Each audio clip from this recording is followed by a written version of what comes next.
aprendimos a quererte desde la histórica altura, donde el sol de tu bravura le puso cerco a la muerte.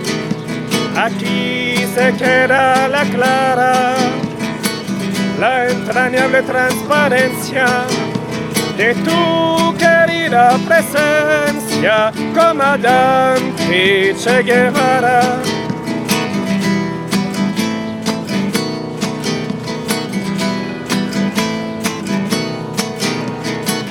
Tu mano gloriosa y fuerte sobre la historia dispara, cuando todo Santa Clara se despierta para verte. Aquí se queda la clara, la entrañable transparencia de tu querida presencia, comandante Che Guevara.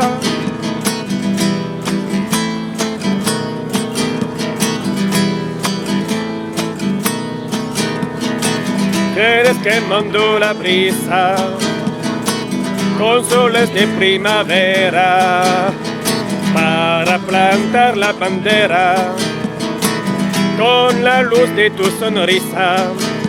Aquí se queda la clara, la entrañable transparencia de tu querida presencia, comandante Che Guevara.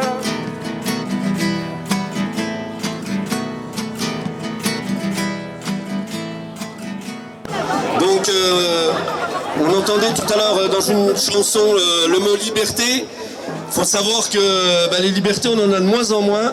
Je ne sais pas si vous vous rappelez de la loi sécurité globale. La loi sécurité globale vient de passer en première lecture sous un autre nom qui s'appelle responsabilité pénale et sécurité intérieure. Ils ont repassé des articles de la loi sécurité globale concernant les drones et tout ça. Donc voilà. Il faut faire attention parce qu'on est vraiment dans les restrictions de liberté. Quand on voit aussi ce qui se passe avec le pass sanitaire où justement on n'arrête pas d'être contrôlé pour le moindre geste qu'on fait, qu'on va boire un café, qu'on va aller se soigner, qu'on va faire n'importe quoi. Et c'est aussi l'obligation vaccinale qui est une mesure liberticide comme on n'a jamais vu. Voilà, donc on est vraiment dans un monde liberticide, ça continue, faut pas se leurrer, ça va continuer de plus en plus fort. À savoir aussi qu'on était allé manifester à la Beline pour soutenir des infirmières, 3 infirmières qui étaient suspendues. Et on a un camarade du Jura qui a été convoqué par les gendarmes par rapport à l'organisation, alors que c'est le syndicat Force Ouvrière et la CGT qui ont organisé. Voilà un petit peu dans le monde où on est. Donc voilà, c'est important de résister, de lutter. Donc je crois que Fabienne, elle voulait prendre la parole. Oui, voilà. Bon, ben voilà, on va démarrer juste après la prise de parole de Fabienne qui était à la Beline. Voilà, merci.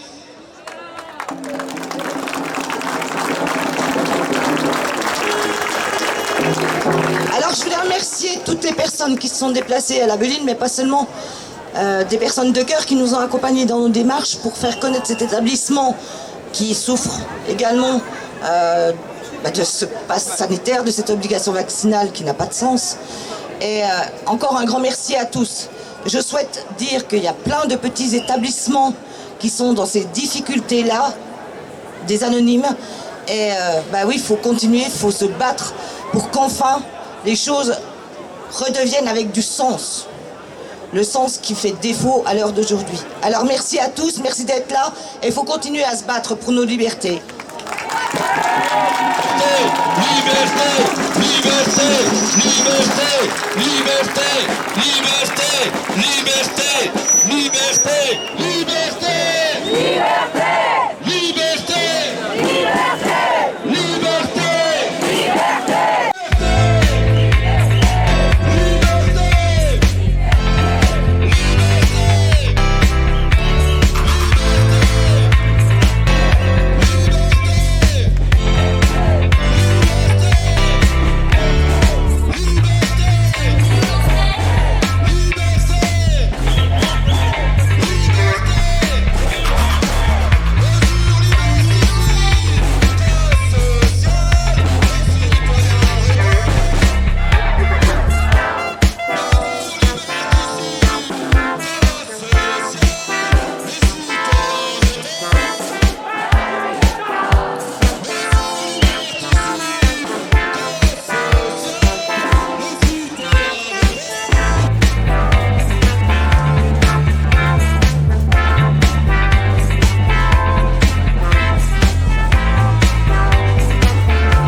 nous opposer pour faire passer ces lois.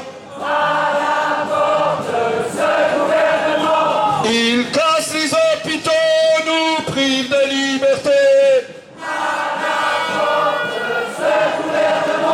Il oppose le vaccin et le pass sanitaire. Il traite de terrorisme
les samedis. On est 1300 aujourd'hui à résister.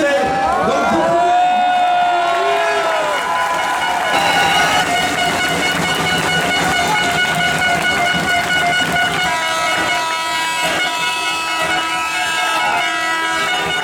donc on a vu là, dernièrement donc, de plus en plus de soignants, de salariés de la santé, des pompiers qui sont suspendus.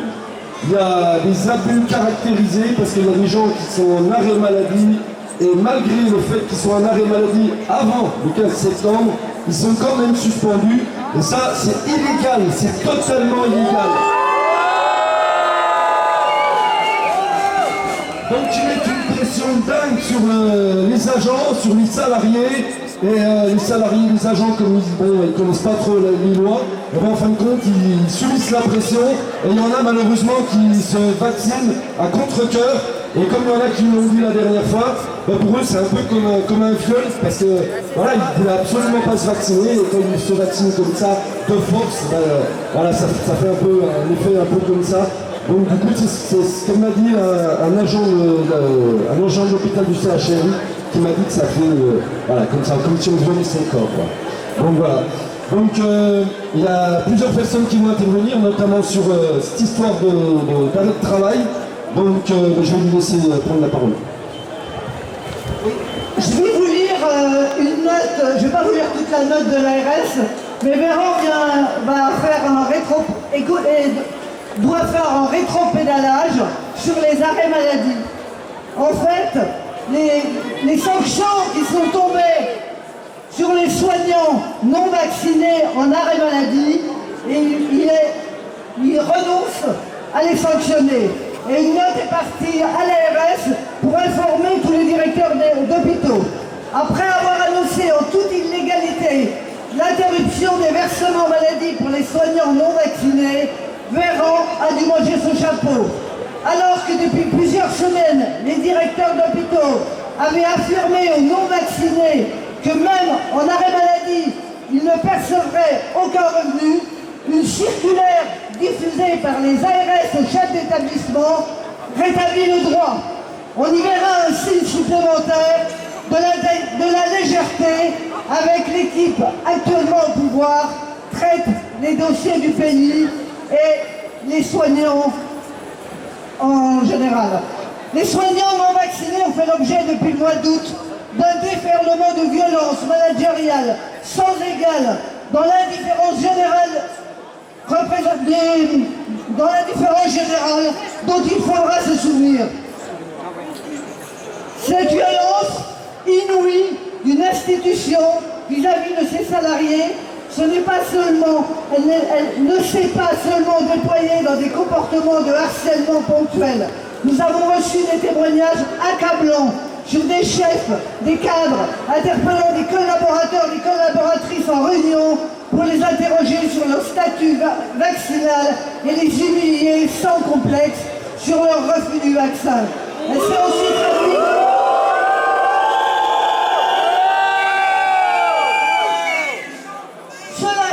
traduit par un harcèlement institutionnel, une multitude de mails, de SMS, de courriers recommandés ou non, que tenant des menaces et des intimidations. Dans la panoplie de ce harcèlement, les hôpitaux ont utilisé une arme absolument illégale. Beaucoup ont en effet légitimement craqué sous la pression haineuse qui s'est exercée sur eux au mois d'août et ont souvent plongé dans un désespoir, une angoisse qui les ont obligés à s'arrêter avant le 15 septembre. J'ai vu des collègues tout à l'heure qui dorment plus, qui sont sous somnifères pour essayer de supporter leur journée. C'est honteux de la part de nos directions, des directions de l'ARS, du gouvernement, qui en a eu besoin pendant 18 mois et qui les a pressés sans compter.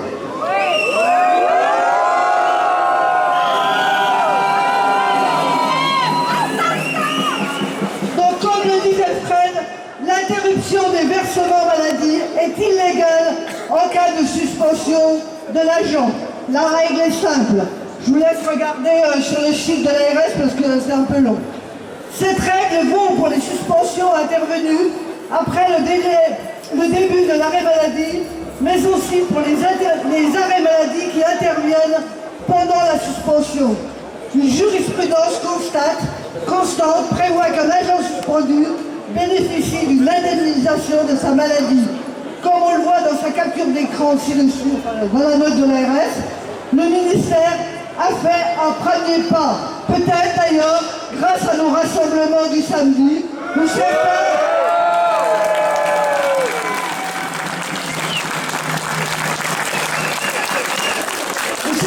hésitent encore à venir. Reste à franchir la deuxième étape, qui est de reconnaître clairement qu'un agent suspendu qui tombe malade doit être indemnisé. On assiste aujourd'hui à une violence patronale rare. Il faudra quand même un jour tirer le bilan des 6 semaines qui viennent de s'écouler en documentant les fautes commises par le gouvernement relevant de la correctionnelle. Ce harcèlement moral relève du code pénal. Dans la pratique, le discours de Macron du 12 juillet a donné le signal d'un déferlement de haine contre les non-vaccinés que certains se sont chargés de partager. Voilà. Bon, peut-être une heure d'espoir. Il est donc important de continuer à résister. Je sais que sur Besançon, il y a des collègues qui sont en contact avec 2 avocats. Donc, il faut vous regrouper pour ne pas rester seul et pour ne pas craquer devant cette situation horrible.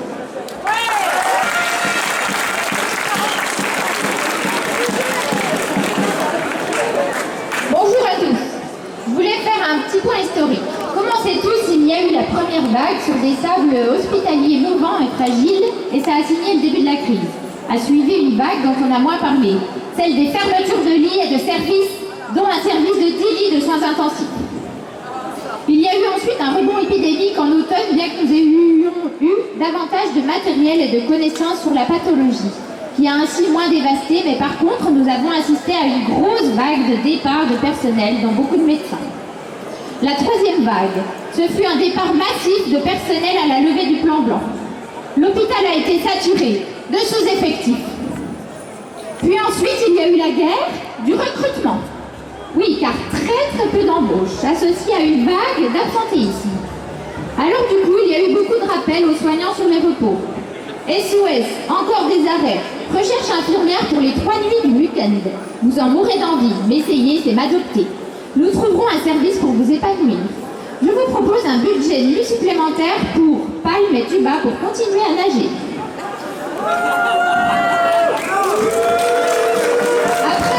Après la crise sanitaire, il y a eu autant d'administratifs que de soignants dans les hôpitaux. Il y a bientôt autant de réunions que de staffs médicaux pour les patients. Voici la 4e vague, la plus dégueulasse, qui déferle en ce moment. Celle où les héros d'un jour, les applaudis, les dévoués soignants changent leur statut pour être maintenant les pestiférés, irresponsables et égoïstes. 300 000 acteurs de santé tellement égoïstes qu'ils se sont épuisés pendant 18 mois pour faire au mieux pour les patients dans cette gestion merdique.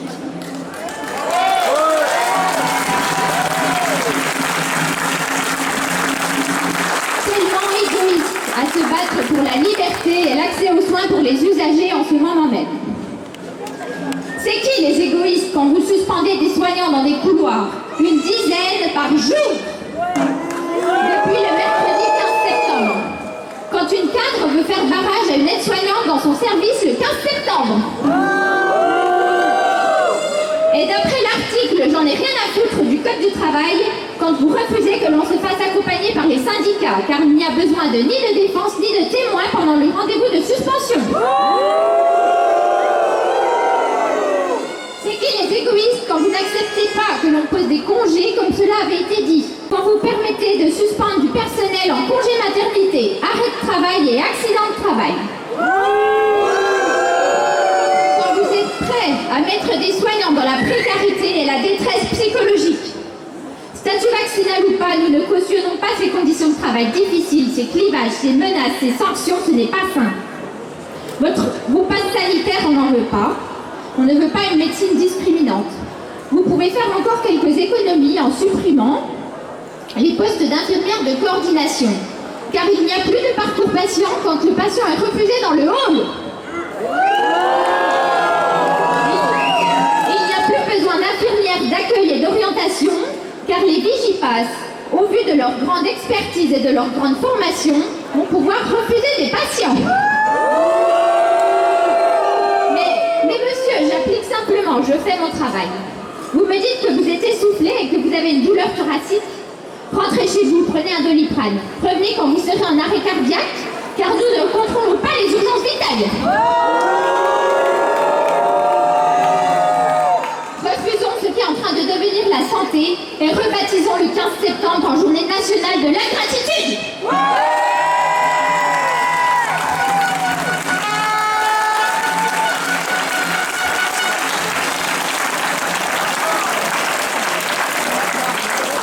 Marilyn, infirmière, 14 ans de service, suspendue.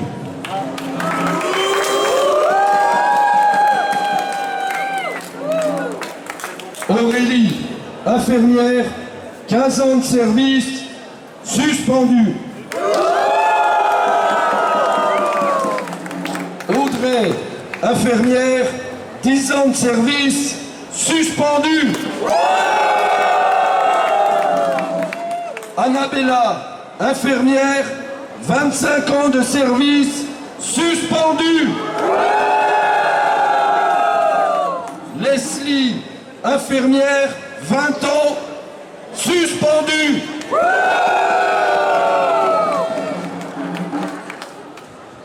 Valérie, infirmière, 29 ans de service, suspendue.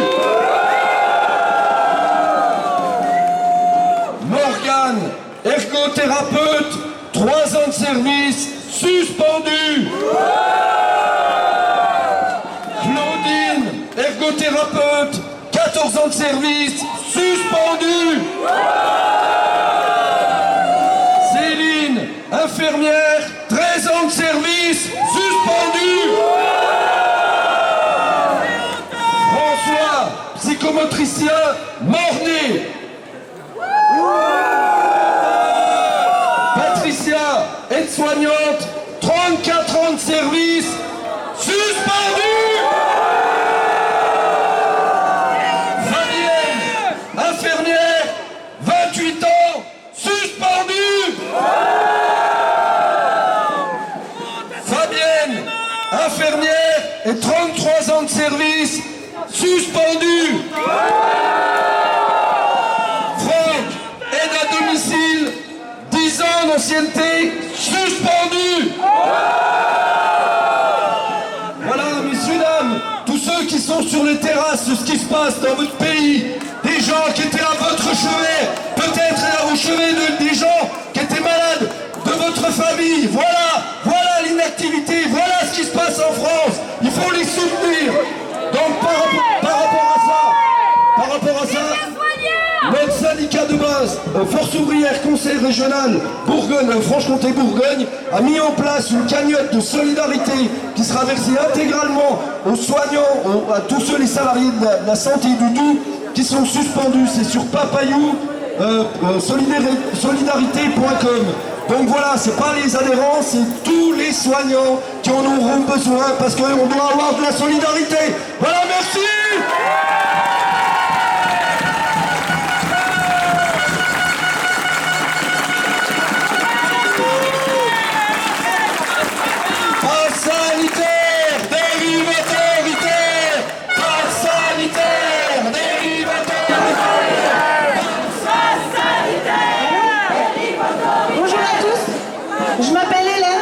Je suis maman de 2 enfants. Mes filles ont 9 et 5 ans. Elles étaient scolarisées jusqu'en mars 2020. Lorsque l'aînée a fait sa première rentrée scolaire, j'ai eu l'impression que l'école me volait mon rôle d'éducatrice. J'ai trouvé injuste qu'on m'ait laissé le droit de leur apprendre à marcher, à manger, à s'habiller, à se laver, à se respecter, et qu'on ne me laisse pas la légitimité de leur apprendre à lire, à écrire et à compter. En mars 2020, après le premier confinement, comme la plupart des parents, j'ai commencé les cours en distanciel. Et j'ai pris confiance. Oui, j'ai les capacités d'instruire mes enfants. Et oui, je prends ce rôle, cette responsabilité de parent, parce que c'est dans l'intérêt supérieur de mes enfants. Je décide de faire l'école à la maison et je les déclare en instruction en famille. En octobre 2020, je prends connaissance qu'un projet de loi vise à supprimer l'instruction en famille et je m'implique dans un collectif qui se bat jour et nuit pour maintenir l'IEF. J'ai perdu la confiance que j'accordais à l'école, que notre gouvernement a décidé de nommer l'école de la confiance.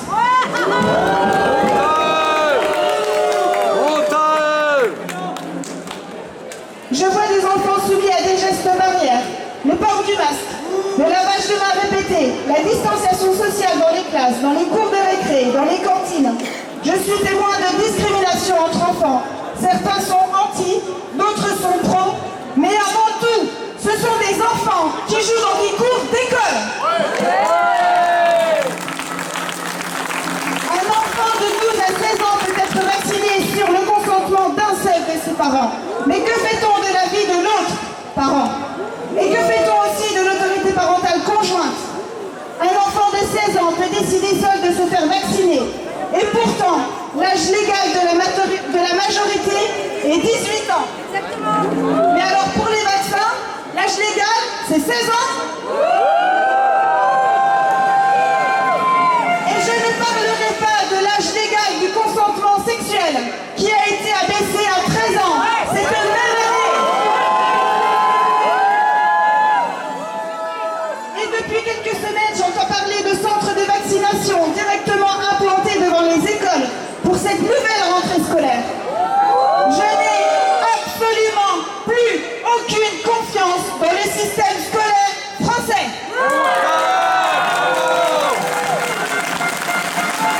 L'État s'accapare la propriété de nos enfants et il est temps d'agir. Nous avons le devoir de protéger nos enfants. Selon la loi, nous avons le devoir de veiller sur leur sécurité et contribuer à leur entretien matériel et moral, c'est-à-dire les nourrir, les héberger, prendre des décisions médicales pour eux. Et nous avons également un devoir d'éducation. Des solutions existent. Vous pouvez toujours sortir vos enfants du système scolaire. Le collectif d'instruction en famille que j'ai intégré depuis maintenant 1 an se bat en continu depuis octobre pour maintenir le libre choix d'instruire nos enfants en famille. Le combat est loin d'être terminé, mais pour cette rentrée 2021, le régime déclaratif est toujours en vigueur. Il vous suffit d'envoyer un courrier en recommandé à votre mairie et à votre académie, déclarant que vous instruisez vos enfants en famille pour cette année 2021 et 2022. Les sites d'IEF ont des courriers types. Le régime d'autorisation qui se profile à partir de la rentrée 2022 fixera des critères qui ont pour but de diminuer le nombre d'IEFR. Nous attendons les décrets pour avoir ces informations et nous positionner. La bonne nouvelle, c'est que vous pouvez encore cette année déclarer vos enfants en instruction en famille. Je donne la parole après. Quand on fait l'école à domicile, l'académie et les services sociaux vous tombent dessus. Ma petite fille, elle a eu une enquête sociale parce qu'elle fait l'école à domicile. Ouais, moi aussi je fais l'école à domicile. Ils vous cherchent la petite C'est l'instruction en famille. Je sais, certains sont réticents à l'idée de se retrouver face à une responsabilité qu'ils ont peur de ne pas pouvoir assumer. Et ça a été mon cas. Et j'ai eu peur aussi.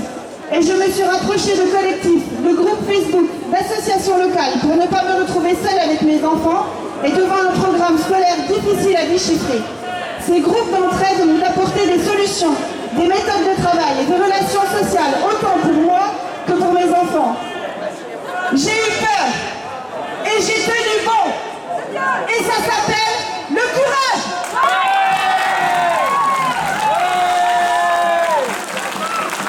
Vous n'êtes pas seul.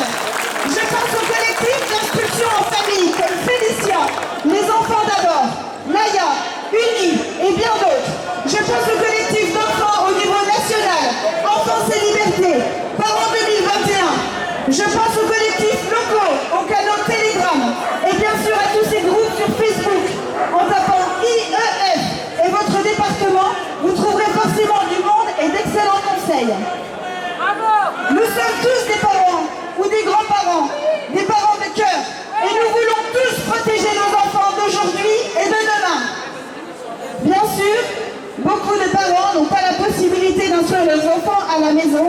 et souhaitent laisser leurs enfants à l'école.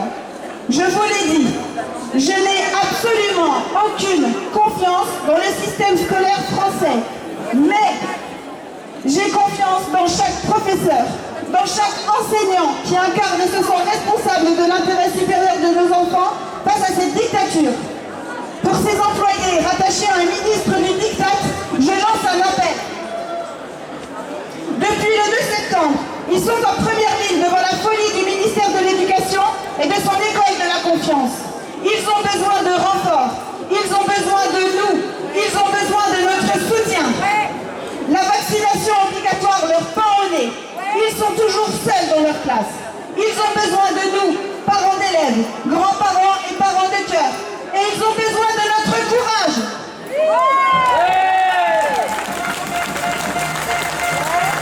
Prenez contact avec eux. Aidez-les à sortir de l'isolement. Nous avons tous eu peur. Et nous tenons bon. Et ça s'appelle le courage. Le courage est contagieux. Continuons de résister. Le gouvernement actuel cherche à nous diviser. Il est de notre devoir de nous rassembler, de nous unir et de devenir acteurs de notre société.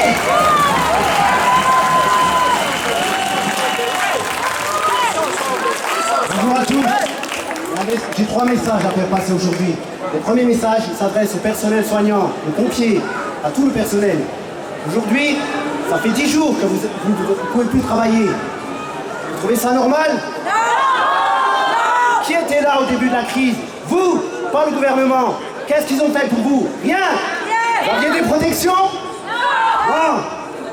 Et à partir aujourd'hui, le 30 septembre, les enfants de 12 ans et 2 mois auront le pass sanitaire obligatoire.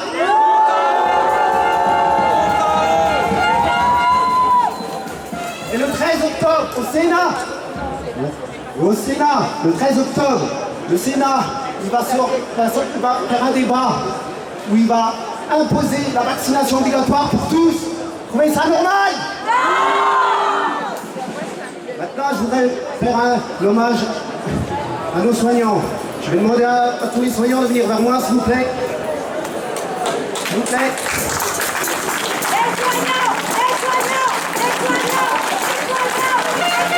Je vais demander la participation de tout le monde. Même ceux qui sont en terrasse, joignez-vous. Vous montrez votre soutien et votre solidarité.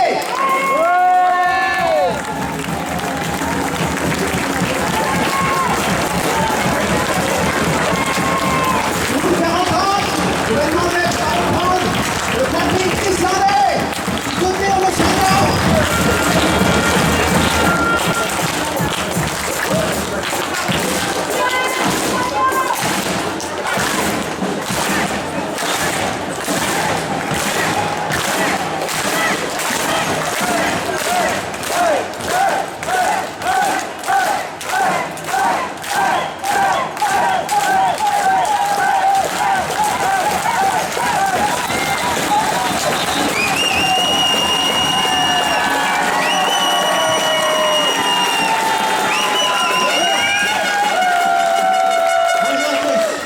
Je vais passer un message aussi. Ce pass sanitaire, on ne veut pas. Vous les restaurants, vous n'avez pas de clients. Alors enlevez ce pass sanitaire, vous aurez plus de clients dans vos restaurants et pas. Les amis, je parle pour mes enfants. Et vous allez voir, là ils parlent plus du pass sanitaire. Ils s'en foutent. Là ils parlent de leurs élections. Mais il faut être contre. Ça, on va les faire plier. Ça à nous de nous battre. Merci. Tous ensemble, tous ensemble, ouais, ouais. Tous ensemble, tous ensemble, ouais, ouais.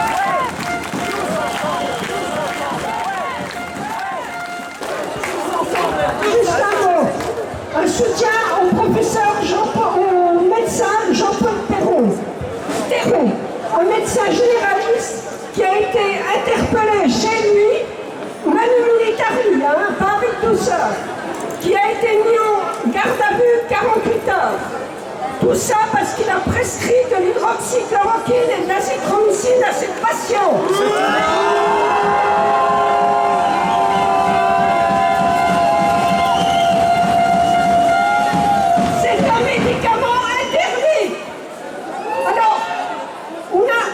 médicament, il a été utilisé depuis 50 ans. On en a tous pris, tous nos militaires en ont pris, moi j'en ai pris. Et brusquement, du jour au lendemain, on l'interdit. Alors que le Mediator et tous les médicaments qui ont fait des centaines de victimes, on a mis des mois et des années à les interdire. C'est tout ce que j'avais dit. Soutien à ce médecin.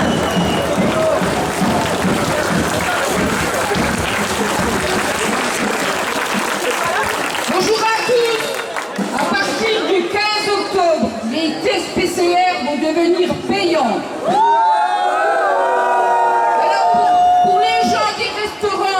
Au terrain, je peux comprendre. Mais pour les gens qui ont un rendez-vous à l'hôpital, ils vont devenir payants. Et vous pouvez toujours demander à votre médecin qu'il vous fasse une ordonnance, mais moi, le mien, il veut pas. Il veut pas, c'est des ordonnances de complaisance. Comment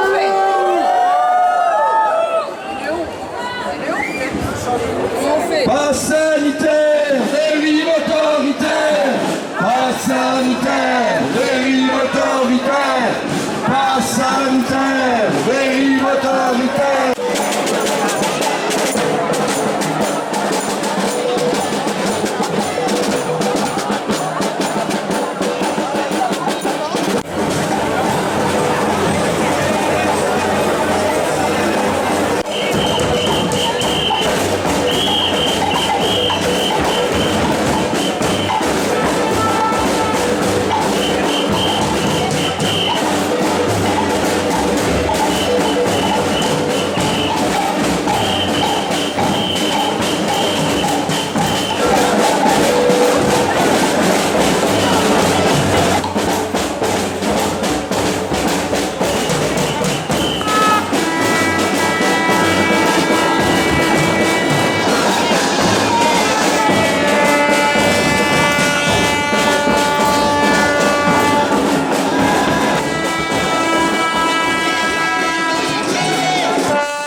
Le pass sanitaire est contraire aux droits de l'homme, article 2. Le pass sanitaire est contraire au code civil, article 16. Le pass sanitaire est contraire au code pénal, article 225. Licencier des soignants en pleine pandémie, c'est avouer qu'il n'y a pas du tout de pandémie. Si on était vraiment dans une crise sanitaire, on embaucherait des infirmières et non pas des vigiles devant un hôpital. Si vous cherchez la vérité, éteignez la télé.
En fait, ce mec-là, il a été parachuté au gouvernement, il savait pas ce qu'il allait y foutre. De toute façon, il a bien dit, il n'avait pas de programme. Il a exécuté les ordres, il a trouvé ça marrant, il s'est mis à jouer, il a réuni une petite tribu de gamers dans son gouvernement. Ils étaient trop nombreux, ça l'énervait, il gagnait pas tous les coups. Alors il a réduit à un conseil de défense. Bon, il n'est pas le seul, hein. Les mecs qui l'ont mis en place jouent eux-mêmes. Alors voilà, petit empereur, ce que j'ai à te dire en ce moment. Maintenant, pensée particulière pour tous nos amis, les membres de votre famille qui sont allés se faire vacciner, la mort dans l'âme. Peut-être il y en a parmi vous. C'est même très possible. Alors, monsieur. Mais combien même? Nous, comme on n'est pas comme toi, on a envie que quand on t'aura botté le cul et que tu iras chialer dans ta chambre, on puisse penser, imaginer que tu puisses te mettre à veiller sur toi. Comme on le fait, nous, les uns sur les autres. Hey!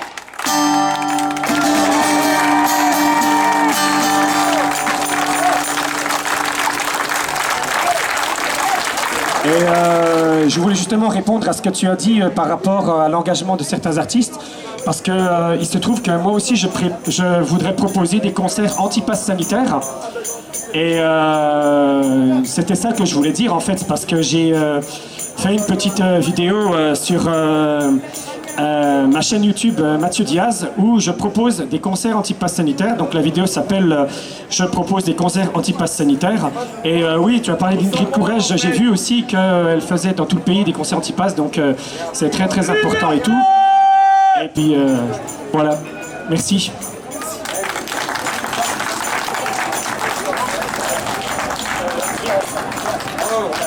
Allez, on les jaffons, y'a pas besoin de gueuler, comment le mégaphone. Bien sûr, si t'as envie de quelqu'un, décroche ton téléphone, t'as commencé sur ton électrophone. Si t'as envie de sonner, demande à l'interphone. Bientôt au bout du fil, tu n'auras plus personne.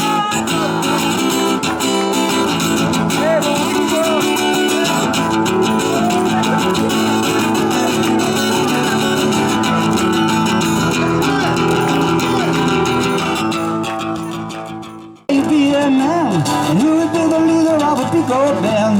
Many people coming from miles around to hear you play music while the sun goes down. Maybe someday and then we'll be here. I say, Johnny be good tonight. Go, go, go!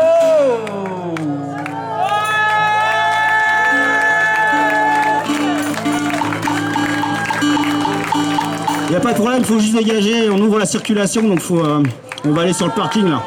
Merci, il a dit qu'il appréciait. Allez, on va là où il n'y a pas de voiture, de voitures qui circulent.